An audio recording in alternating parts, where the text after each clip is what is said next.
Bienvenue dans le Lunch Ride, le podcast par la rédaction de Vojo. Dans ce podcast, on vous parle de VTT évidemment, on vous parle des sentiers dont on ne se lasse jamais, des personnalités passionnées et passionnantes qu'on rencontre, et on vous parle de nos machines aussi parfois. Ça y est, elle est de retour. Après des mois loin des pistes de Coupe du Monde, Myriam Nicole est à nouveau sur son vélo de descente.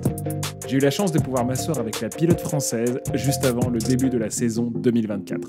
Si vous ne connaissez pas Myriam Nicole, sachez qu'elle a été 2 fois championne du monde de descente et qu'il est rare de la voir manquer un podium.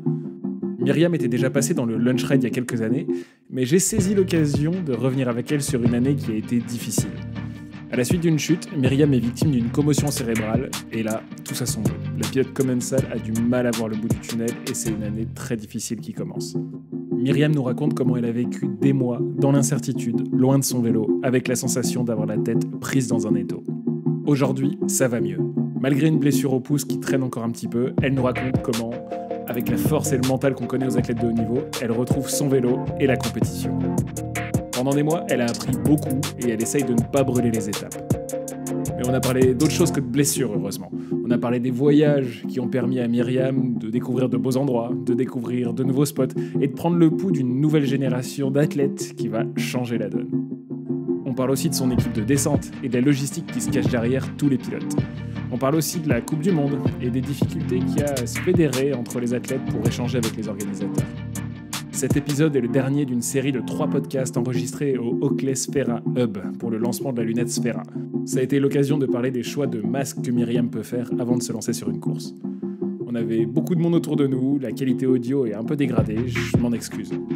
En tout cas, vous pouvez retrouver tous nos podcasts en vidéo sur vojomac.com. Moi, je vous retrouve là-bas et sur Instagram pour nous soumettre des idées pour les prochains invités. Bonne écoute. Qui est-ce qui est de retour sur un vélo de descente depuis quelques semaines ? C'est moi. Ça, c'est trop bien. Non, ça, c'est vraiment une bonne nouvelle. C'est ce qu'on a vu principalement sur les réseaux sociaux. Tu me l'as confirmé, mais on va revenir un petit peu en arrière. Ça n'a pas été facile ces derniers mois. Pourquoi ? Donc cette dernière année même, parce que la chute, elle date du 17 février 2023. Donc, écoute, j'ai refait ma première course le 17 février 2024. Ah ouais, d'accord. Donc, Okay. 365 longues journées. Franchement, ça a été même très dur de communiquer sur ce qui se passait parce que ça allait bien, puis ça revenait en arrière de moi, puis ça allait mieux, puis ça revenait en arrière. Du coup, je me perdais, c'était tout le temps ouais, c'est bon, c'est fini. Et puis en fait, tu reforces un petit peu et puis. Qu'est-ce qui s'est passé ? Il faut que tu reviennes en arrière pour les gens qui ne connaissent pas. Ok, donc le 17 février 2023, je tombe sur le vélo au Portugal sur un virage à plat, une chute vraiment assez banale, un sol quand même relativement dur, donc je tape la tempe gauche et derrière de suite grosse fatigue, des maux de tête l'après-midi et on était à 1 mois de la première Coupe du Monde, un petit peu plus, et du coup un athlète qui se prépare pour gagner une Coupe du Monde, ça a du mal à se dire là il faut se reposer, c'est à taper la tête. Parce que là c'est une commotion cérébrale ou un trauma crânien. Voilà, donc ça a été difficile déjà de déceler que c'était une commotion parce qu'au final à cette époque-là je connaissais mal les commotions comme je pense beaucoup de gens. On dit le mot commotion en se disant perte de connaissance, vraiment des choses graves, alors que là vraiment à part avoir un petit peu mal à la tête et être un petit peu fatigué, il n'y avait rien de plus. Donc comment se dire qu'il faut arrêter, qu'est-ce qu'il faut faire. Donc voilà, l'erreur a posteriori a été que j'ai repris trop vite, trop fort, que les filles on a des coups bien moins musclés que les garçons, donc en fait il y a plusieurs axes sur les commotions. Il y a le cou, les yeux, l'équilibre, tout ce qui est le cognitif, donc ça fait vraiment beaucoup d'éléments. Et tu m'arrêtes si je me trompe, tout le monde est différent. Tout le monde est différent et selon où tu tapes, c'est pas les mêmes conséquences selon ce que tu fais, et ça c'est ce que j'ai envie de faire passer comme message. Ce que tu fais après une chute où tu tapes la tête est extrêmement important. Dans l'immédiat, de reprendre vite mais doucement, c'est ultra important. Et quand on te dit doucement, c'est par exemple 20 minutes de marche, 20 minutes d'entraîneur. Et quand tu te prépares pour les Coupes du Monde, Moi, au bout de 3 jours, je refaisais mes séances de force où on met à fond de la pression dans le cerveau, alors que le cerveau, il est en PLS, il a juste envie de dire, mais laisse-moi au moins quelques jours pour me reposer, tout va bien aller. Donc, il faut savoir que 85% des commotions rentrent dans l'ordre en 2 semaines, si elles sont bien prises en charge. Et si tu fais n'importe quoi, eh ben, souvent, ça se transforme en syndrome post-commotionnel, et là, tu vas faire que t'enfoncer. Ce qui a été ton cas. Voilà, ça a été vraiment mon cas, le cas de Tennessee Grave, tous ceux qui ne récupèrent pas en moins de 2 semaines. Donc il y a plusieurs facteurs, mais la base, c'est vraiment de récupérer le plus vite possible. Et moi, j'ai sorti des livres, je me suis entraînée, j'ai couru à droite à gauche parce qu'il fallait vite revenir pour la première Coupe du Monde. Ensuite, je me suis rendu compte que c'était une commotion.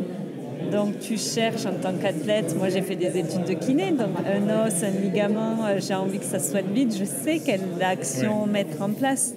Mais là, la tête, le cerveau, c'est tellement compliqué que en fait, plus tu essayes d'aller vite, plus c'est dur. Donc, il y a eu 4 mois où je n'ai pu que marcher 20 minutes par jour. Donc 4 mois d'enfer. Je ne pouvais rien faire de plus que marcher 20 minutes. Je ne pouvais pas faire un puzzle avec mon neveu qui a 4 ans. C'est difficile de se rendre compte de quoi tu souffrais, dans quel état tu étais. Ouais, ben en fait, les gens disaient ah, mais elle sourit, ça va. Et Gaëtan, il répondait ben en fait, elle sourit toujours, quoi. Voilà. Elle sourit toujours parce que ça a été vraiment des moments difficiles. Mais c'est quoi, t'as l'impression que t'as la tête qui suit pas, t'as mal à la tête? En fait, j'avais vraiment la tête dans un étau. Tu sais, ton étau de mécanique, quoi. J'avais l'impression qu'il y avait quelqu'un qui serrait d'un côté, de l'autre. Et dès que mon cœur montait, donc on parle de monter à 110, 120 battements par minute, c'est très bas, faible pour moi. Et ben ça a lancé, par exemple, un sponsor me demandait d'aller à Paris, au bout de quelques mois, j'ai repris le train, marcher pour aller jusqu'au train où il faut accélérer le pas pour monter parce que tu te dis que tu vas le louper. Ça me créait des symptômes. Donc ça a été vraiment des choses on ne se rend pas compte, mais les petites choses du quotidien, c'était voilà, je ne pouvais plus rien faire. Et j'ai essayé toutes les options. J'ai essayé l'option de vraiment pas respecter ce qu'on me disait, de me dire il n'y a rien, je me suis enfoncée, j'ai tout essayé. Donc de respecter, de ne rien faire, ça ne marchait pas. De ne pas respecter, et au final, au bout de au bout de longs mois, ça allait de mieux en mieux, mais il fallait toujours doser. Et je me rappelle, j'avais qu'une envie, c'est d'être capable de pousser un mur en mettant toute ma force. Cette sensation de pouvoir donner son énergie. Mais surtout à cette période, tu fais de la muscu, quoi. Voilà, et j'avais juste envie de pouvoir faire ça sans symptômes. Donc, j'ai pu retourner sur les Coupes du Monde en tant que spectatrice fin août pour Loudanvielle. Et ça a été déjà super chouette parce que, socialement parlant, au début que tu es blessé, tu dis ah ben chouette, je vais en profiter pour remettre l'accent sur mes amis et ma famille. Donc j'invitais du monde à la maison, sauf qu'en fait tu ne supportes pas non plus le bruit, tu ne supportes pas parler, en fait, tout est trop pour ton cerveau. Ouais, c'est horrible. Donc du coup, nous Loudanvielle, retour sur les courses, ça m'a fait du bien. Et du moment où je me suis dit tant pis, il n'y aura pas de Coupe du Monde, j'ai repris un petit rythme, mais par exemple, je pouvais faire que quelques runs de descente parce que les cervicales, tout ce qui est les muscles qui tiennent la tête sont énervés par le nerf crânial. Donc s'il y avait trop de vibrations, ça me donnait des maux de tête à nouveau. Un sacré sketch. Pourquoi est-ce qu'on entend davantage parler ces dernières années, alors que j'ai l'impression que les 15 années précédentes, du moins dont je me souviens, t'en entendais jamais parler ou presque, quoi. C'est ça, moi j'en ai pris des chutes et j'ai jamais vécu ça. Après, c'est peut-être justement 33 ans, le nombre de chutes que j'ai eues, ça doit jouer aussi. Mais on m'a quand même, alors ça c'est un peu, on va pas tout mettre sur dessus, mais on m'a quand même parlé, notamment à Paris, les derniers qui m'ont fait le plus de bien en soignant mes yeux, on m'a parlé de Covid. Donc est-ce qu'il y aurait un lien ? C'est la question en suspens, mais ils sont de plus en plus sûrs qu'il y a quand même une relation entre Covid long, commotion, bon. Donc voilà, est-ce que ça, le vaccin, ça c'est les petites questions qui ont pu me passer par la tête. Après, moi je me sens bien aujourd'hui et je suis vraiment heureuse, mais je suis vraiment passée par des rendez-vous chez des spécialistes qui m'ont dit que c'était la fin, que j'aurais toujours ces symptômes et que je récupérerais jamais, à d'autres qui m'ont donné un peu plus de... Ah ouais, c'est là tu te dis, bon, alors là, comment apprendre à être heureuse en ne pouvant que marcher 20 minutes par jour? Eh ben c'est pas grave, on va être heureuse comme ça, et c'est ce que... Ouais, je passe donc en avance rapide sur ma question suivante. Comment... Allez, on la fait en très rapide. Ouais. Tu te sors un petit peu de ce pétrin, ça va mieux. Tu remontes sur ton vélo de descente. Qu'est-ce qui s'est passé ces dernières semaines? Allez, c'est reparti. Le pouce, mais j'ai envie de te dire, après les dernières années que j'ai vécues, j'étais en Australie, Nouvelle-Zélande, j'ai fait beaucoup de vélo descente. Je me suis bien régalée sur le vélo de descente. Et en fait, à l'arrêt, je regarde un pierrier et je perds l'avant et je me tords le pouce. Donc, bêtement, je me suis rompu le ligament à l'intérieur du pouce. Donc, il n'y a pas plus bête. Et là, franchement, il y a eu une demi-heure où j'ai regardé tout le monde. J'ai dit, mais je suis sympa, non? Qu'est-ce que je fais à la vie, là? J'ai fait quoi pour mériter ça? Donc, un peu le coup dur. Mais de suite, j'ai écrit aux garçons en leur disant, écoutez, c'est qu'un pouce, quoi. Franchement, après ce que j'ai vécu...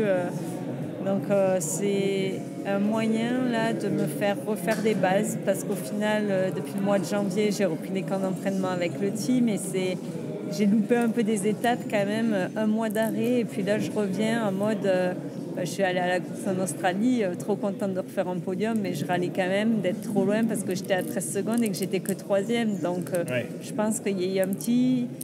La leçon de ce pouce, c'est vraiment non Mimi, c'est pas par ce chemin-là, quoi. Là, ça va trop vite et le mot laisser le temps au temps, il est indispensable. Donc c'est justement la question où je voulais en venir. Comment tu fais mentalement pour repartir, quoi, pour remettre la machine en marche? J'en profite pour construire ces bases que j'ai perdues pendant cette année, parce qu'au final, le physique, ça revient vite, mais il faut quand même prendre le temps de le faire. Et toujours courir contre la montre, toujours être à la pointe. Et au final, là, ça me fait me dire, attends, ne saute pas les étapes, parce que si tu sautes des étapes, tu vas aller à nouveau au casse-pipe. Donc là, je sais que le début de la saison, il va être... c'est compromis. Ma stratégie, là, c'est vraiment de prendre semaine après semaine. Je vois Bruno Boussagol, le kiné de l'équipe de France de rugby, qui me fait des soins tous les jours pour que le pouce, on fait du laser, on fait des bons drainages, on fait des attelles exprès pour que je puisse rouler. Donc là, je borne sur la route en VTT pour que ce soit confortable. Bruno Parietti qui me fait faire toute la muscu adaptée. Et puis... Moi, la question que je me posais, c'était surtout... mentalement, comment d'abord tu te remets bien sur le vélo, juste en confiance, tu reprends du plaisir à faire du vélo, et comment ensuite tu te dis, on va dire, allez, surtout après la commotion, quoi. Comment tu te remets bien sur un vélo et ensuite comment tu te dis, je me sens prête à pousser, attaquer, prendre des risques, quoi. Ça doit être compliqué, non? Oui, de dire que c'est simple, ce serait mentir. C'est pas simple. Je suis bien entourée, j'ai une prep mentale avec qui on fait un beau boulot. Tout ce travail de gestion des émotions, tout ce travail au final, c'est ce que je veux, c'est le choix que je fais. Et quand on fait un choix de faire du vélo de descente à compétition, il y a forcément des risques, il y a forcément des points difficiles à gérer, mais c'est le choix que je fais toujours. Et au final, quand je suis sur le vélo, je suis super heureuse. Donc c'est vraiment ça que je veux. Après, me sentir en sécurité, aujourd'hui, c'est mon objectif. Et pour me sentir en sécurité, j'ai besoin d'être prête et de construire les fondamentaux. Quand tu vas revenir sur les courses, l'objectif, c'est gagner tout de suite ou non, vous avez construit un plan étape par étape? Justement, là, le plan, c'est vraiment de me dire, je vais viser un pic de forme pour les championnats du monde au mois d'août. Comme ça me laisse quand même un peu plus de temps pour pouvoir me reconstruire. Et puis voilà, j'ai trop tendance à penser que cette année, c'est rien, quoi. Mais en fait, c'est pas anodin de louper toute une année. Quand je me suis retrouvée en Australie, en Nouvelle-Zélande, quand j'ai vu le niveau des filles, je me suis dit, vraiment, je me suis prise de panique. Je me suis dit, ah ouais, ça roule, quoi. Donc, Ouais, elles te rendent, toutes ces nanas qui arrivent sur les courses, elles te rendent pas la tâche facile. Ouais, ça roule. Donc, qu'est-ce que ce serait, franchement, de faire un sport sans concurrent, quoi. C'est les concurrentes, c'est génial. Et là, vraiment, les juniors qui arrivent en 2024, il y a vraiment quelque chose. Là, pour moi, le tournant de génération, il se passe là en 2024 avec des nouvelles filles. On voit des néo-zélandaises, les jeunes autrichiennes, norvégiennes, suédoises. Enfin, franchement, il y a vraiment une belle relève. Comment tu l'expliques ? Je pense, parce que je compare pas mal avec la génération de Tilemax que j'ai bien suivi parce qu'ils sont vraiment... Les deux jeunes Alran qui arrivent dans votre équipe. Ouais, c'est ça. Et qui sont pas loin de la maison, que j'ai vu leur progression. Je pense qu'ils ont fait du vélo jeune avec des pistes développées, donc plus facile de développer ses bases. Et les vélos, les jeunes Alran, ils ont roulé sur les premiers vélos Kids Commensal. Donc il y a aussi ça qui a aidé, plus le développement de la discipline, une émulation collective qui fait que ça roule de plus en plus vite, de plus en plus fort. Et de plus en plus de femmes aussi, mine de rien, parce que autant du renouvellement rapide chez les hommes, il y en a eu quand même ces dernières années, chez les femmes ça a été plus lent, quoi. Ouais. Il y a eu des grosses périodes de domination, ça a été toujours un petit peu les mêmes, il n'y a pas beaucoup de sang neuf, quoi. Là, l'année dernière, il n'y en a pas deux qui ont gagné... Allez, on va pas s'avancer dans les stats. On n'est pas du tout que chez les garçons.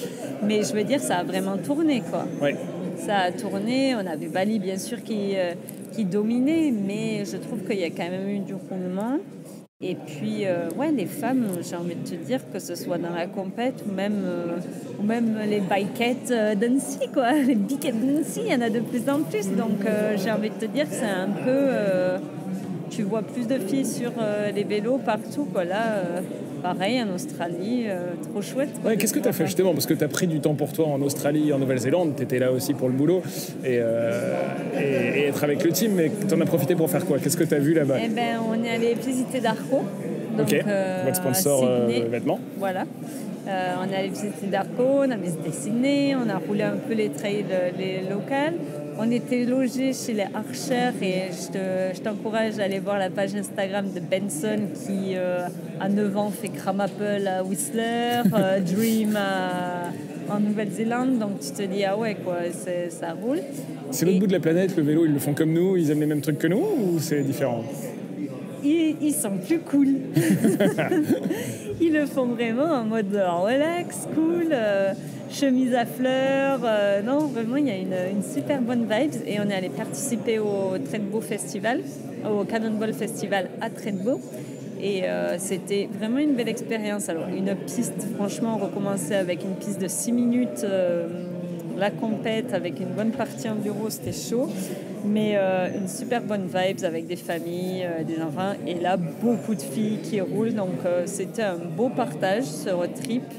Beau partage avec la communauté du mountain bike de là-bas. Et vraiment ambiance famille, quoi. Il y a des trucs que tu as envie de ramener en Europe ? Un petit koala. Si tu peux ramener un petit koala. Qu'est-ce que j'aimerais ramener en Europe ? Non, franchement, la vibes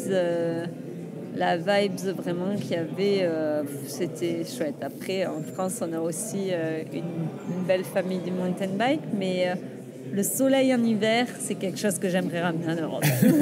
Ça va, dans l'Hérault, t'es pas la plus mal placée quand même. Il y a aussi toute la scène freeride slopestyle qui, notamment chez les femmes, est en train de pousser à fond en ce moment. Ouais. Ça t'a jeté un œil un peu à ça ? Bien sûr, ouais. Robin Hood. Ouais, c'est génial. Justement, à Queenstown, en Nouvelle-Zélande, ils nous ont expliqué un peu le but. Ils ont vraiment aidé le club de là-bas à pouvoir poser vraiment le premier backflip en slopestyle féminin et de créer un airbag, une bosse à tricks, des bosses énormes et super bien faites. Et donc c'était beau de voir un peu toute cette communauté. On est allé à Gorge Road, le fameux champ de bosses où Max il s'est bien éclaté sur les bosses. C'était trop beau à voir et tu te dis waouh, c'est comme dans les vidéos que je regarde depuis que je suis tout petit. Donc une culture très inspirante. Ok. Quand est-ce que tu as une coéquipière dans ton équipe? Ah ben ça, tu vas en parler à Thibaut et Gaëtan Ruffin, hein, mais ouais, une petite jeune avec qui on peut partager, parce que c'est bien beau d'être toujours à tirer la langue derrière Momo, mais j'aimerais bien avoir une petite copine aussi. C'est sûr que les filles, là, c'est de plus en plus, ça monte, donc on est déjà beaucoup dans le team, donc je sais que pour la logistique, c'est pas évident, mais ils en parlent.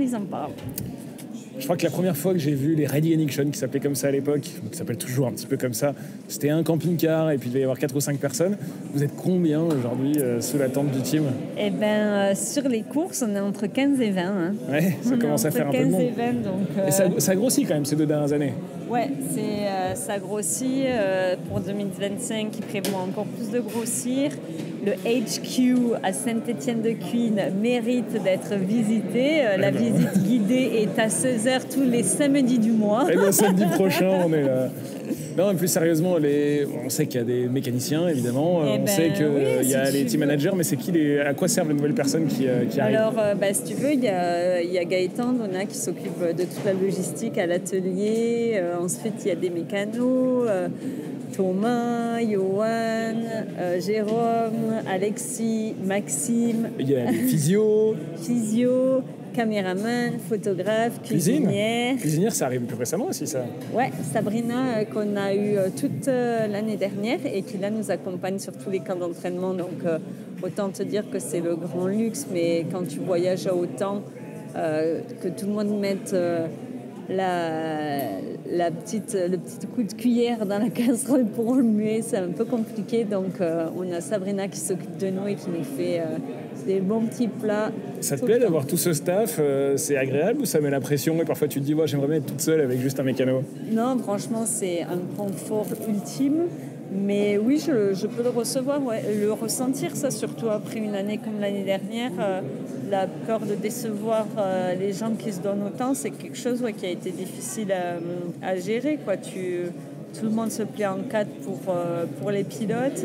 Et derrière, quand ils n'ont pas les résultats qu'ils méritent, c'est dur pour le pilote aussi, parce que c'est frustrant. Il y a eu pas mal de changements dans l'organisation des Coupes du Monde, dans le format même du sport en 2023. Voilà, on ne va pas revenir un petit peu sur les raisons. Il y en aura encore en 2024. Qu'est-ce que toi tu penses de tout ça?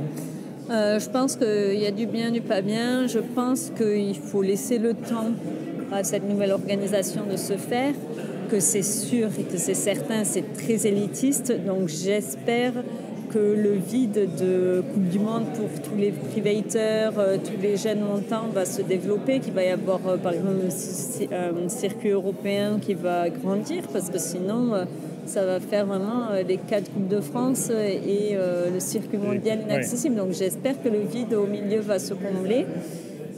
J'ai bon espoir parce que les gens aiment de plus en plus faire du vélo, aiment de plus en plus la compétition. Puis même sans parler de ça, tu as des gens qui mettent du temps. Je pense à Benoît Coulange. Ouais. Benoît Coulange qui a roulé pendant des années avant d'avoir sa première victoire en Coupe du Monde, qui était incroyable au jet l'année dernière, par exemple. C'est ça, donc c'est dangereux, mais pour la discipline, pour la tirer vers le haut, je trouve quand même que, là par exemple, avant-hier, il y avait Discovery qui a demandé à tous les pilotes de participer à une réunion pour savoir comment parler aux médias. C'était un petit tuto et je trouve que ça faisait très professionnel pour les nouveaux qui arrivent. Donc c'est très élitiste, ça c'est sûr. Pour aller les médias à la télé, par exemple, après les courses. Il y a eu des petits accrochages par le passé. Donc c'est très les petits Français qui se sont laissés un peu emporter par les émotions. Mais il faut rester humain, quoi. C'est ça que j'espère, c'est que j'ai pour espoir que le sport garde quand même l'âme du VTT de descente. Il y a une bonne communication entre l'organisation et les athlètes. Toi, tu es encore représentante des athlètes? Alors moi, je suis représentante des athlètes à l'UCI, mais c'est vraiment Discovery et SO qui ont repris la main. Donc autant te dire que là, on a créé une Riders Union où il y a Aaron Gwynn, Loïc Bruni, Émilie Siegenthaler, Tennessee Grave au bureau. Ouais, donc un syndicat. Ouais, voilà, vraiment un syndicat pour pouvoir discuter vraiment directement avec eux. Et pour leur imposer un petit peu ce que vous voulez, ou du moins parce que sinon ils ne vous laissaient pas trop la parole, c'est ça? Là, cette année, on a y a eu des demandes, mais c'est très difficile de communiquer, ne serait-ce que dans cette association. Il y a beaucoup de monde, donc prendre des décisions avec autant de monde impliqué, c'est compliqué. On a pu voir là, par exemple, qu'en slopestyle, ils ont pu avoir du poids, ne pas courir. Mais... Enfin, ils ont pour l'instant du poids. Ils ont fait valoir leur poids en refusant de courir. Voilà. Est-ce qu'ils vont gagner? Mais ça, ils sont 20. Donc j'ai envie de te dire, si on est 20, c'est possible. Mais le nombre que l'on est, nous, dans cette Riders Union, pour décider d'une telle décision, par exemple, s'il se présente à nous une occasion où on ne veut pas courir, ce sera beaucoup plus compliqué vu le nombre de participants. Ouais. Tout le monde n'a pas les mêmes intérêts. Voilà, c'est ça. Mais qu'est-ce que vous revendiquez? Qu'est-ce que vous demandez? Sur quoi est-ce que vous essayez de prendre de la place? Par exemple, chez les filles, on veut qu'il y ait plus de filles en finale parce que là, 10, ça fait quand même pas beaucoup. Et si on veut développer le sport chez les filles, donc ça va être vraiment d'avoir plus de filles en finale. Ensuite, certains sont pour qu'il y ait des protégés en Coupe du Monde, d'autres non. On veut plus de compétition. Voilà, après, voilà, que si eux ils font de l'argent, plus d'argent avec la télé, que les prize money sont plus importants également. Qu'est-ce qu'il y a d'autre? Et le programme, que ce soit par exemple là, la double course en finale. Ouais, le format demi-finale, voilà, c'était intéressant ça ou pas? Il y en a qui sont pour. Moi personnellement qui ai regardé la saison l'année dernière, j'ai trouvé que c'était trop d'avoir une demi-finale et une finale le jour. Ça faisait un peu le spectacle avant le pré-spectacle et j'aime garder le suspense de le run final à fond. Et pour moi ça gâchait un peu le show. Donc voilà, ils se discutaient d'avoir une semi-finale la veille. Pour l'année prochaine, en 2025, ils songent à un autre programme à nouveau. Donc on verra un peu ce qu'ils concoctent. Ouais, c'est un peu dommage quand c'est vous qui payez les pots cassés de eux qui ne savent pas exactement dans quelle direction ils ont envie d'aller. Ouais, c'est ça. C'est qu'on a quand même du poids parce qu'on a mis en place des choses. Mais ils ont aussi beaucoup de poids et je pense que ça va aller de mieux en mieux. Ils essayent de plus en plus de discuter. Aaron Gwyn a fait un très bon travail avec eux aussi pour pouvoir améliorer les choses. Émilie, elle est toujours là à créer des sondages, à essayer de mettre bout à bout toutes les interrogations et les demandes. Donc je dirais que c'est pas installé, mais les choses bougent. C'est compliqué de communiquer quand même, quoi. Ouais. Ok. Et t'as hâte de quoi en 2024? Moi, j'ai hâte de quoi en 2024? De faire du vélo avec toute l'équipe et de sortir les bouteilles qui sont au frais dans le frigo de Marilou à la fin de la course. Très bien, c'est noté. On est dans un événement qui est organisé par ton sponsor Oakley. J'ai fait un podcast avec Jordan Sarro et avec une certaine Loana L. Voilà, je ne sais pas si tu la connais. Ils m'ont parlé de leurs lunettes de vélo, mais moi j'aimerais bien savoir ce que c'est qu'un bon masque de vélo pour toi. Un bon masque de vélo, c'est un masque qui est très quali. Donc, super. Non, déjà, la base, c'est la qualité. Et j'ai envie de te dire, il n'y a que qui font des masques très, très quali. Non, techniquement, c'est quoi? Comment tu vois que c'est quali, justement? Alors, déjà, la qualité du masque. Je suis allée en plus à Foothills Ranch, en Californie, visiter les studios Oakley. Et en fait, tu vois les impacts des cailloux. Tu vois, c'est vraiment du solide, du costaud. La facilité pour enlever, changer un masque sans que tu foires tout, quoi. Tu vois que ça, c'est qualitatif. Et nous, en course, par exemple, t'enlèves vite, il y a de la boum-boum, tu changes d'écran, tu vois super bien, le champ de vision, il est énorme. Et en plus de tout ça, c'est super méga beau, ils sont trop stylés. Franchement... Tu changes souvent d'écran? Oui. Enfin, pas pour les remplacer, mais est-ce que tu changes pour des écrans clairs ou des écrans plus foncés? Du coup, tout ce qui est vraiment, moi, je vais jouer plus entre le low light ou le clear. Donc, selon un peu la lumière du jour. Et puis pour les shootings, j'aime bien me la péter avec un petit torche. Allez. Et il y a toujours cette certaine Loana L qui demande la recette de tes gaufres que tu fais tous les matins avant d'aller sur une course. Elle la connaît, la recette. Banane écrasée, 40 grammes de flocons d'avoine et 2 œufs. Donc ça, c'est ce que tu manges chaque jour tous les jours ou avant une course? J'ai changé depuis. Ah bah super. Merci pour moi. Le Lunch Ride, c'est terminé pour aujourd'hui. Merci de nous avoir écoutés. Si ça vous a plu, n'hésitez pas à nous le dire, à noter ce podcast et à le partager. Vous pouvez retrouver tout le travail de la rédaction sur votejomag.com, au format papier sur Vojo Magazine et évidemment sur les réseaux sociaux. A bientôt pour de nouveaux Lunch Rides.